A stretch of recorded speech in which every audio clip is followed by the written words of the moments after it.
Welcome back. It's been 9 years since the Marikana massacre, and experts say the police's approach undermined their ability to manage that situation.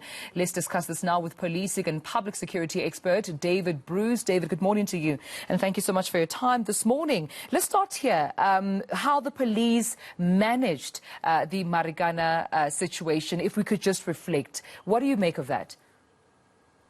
Well, the thing to make note of, first of all, is about the fact that if one's talking about, for instance, public order policing in current-day South Africa, the main units that were involved in killing people at Marikana were not public order police. They were what are known as the specialized tactical units, the National Intervention Unit, the Tactical Response Team.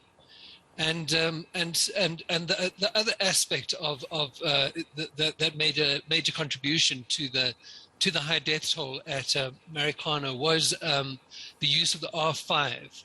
So 33 of the 34 people killed on the 16th of August were shot with R5 rounds.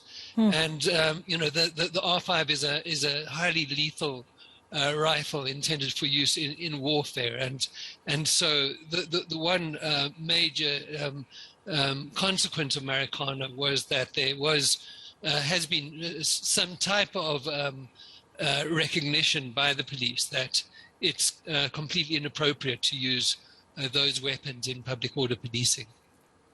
And with that being said, when we look at you know, the police and how they handle the crowd, were the police ever in danger? Were the police's you know, safety ever in question? Well, you see, Marikana, it's a slightly complicated story because there's two major scenes at which the events at Marikana unfolded. And so the shooting at scene one was one where there were a group of strikers rushing towards the police, and that was captured on by quite a few television cameras, and there's quite a bit of footage and a fairly good understanding of what happened there. But even there's an element of uncertainty. What appears to have happened is that police were shooting at the miners with rubber bullets and stun grenades from behind the position where they were, and so it appears that drove the strikers towards the line of TRT officers. So in fact, there was no, the best assessment seems to be that there was no attack on the police at scene one. However, 3 days before that, there had been a clash between the police and the strikers, in which two police were killed and 3 others. And it seems that was quite prominent in the minds of quite a few of the police were there. And so the belief that they were facing the risk of being attacked is likely to have played quite a big role in how the police responded at scene one. Yeah. However, scene two is a completely different story. With the few seconds I have left with you, David, can you just share with us some of those recommendations then that were made regarding the police and crowd management that are quite important in this regard?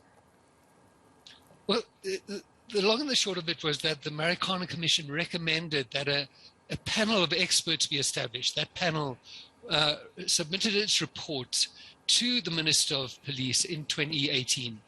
And the report of the panel has never really been properly engaged with, either by the police or, for that matter, the office of the minister. All right, then.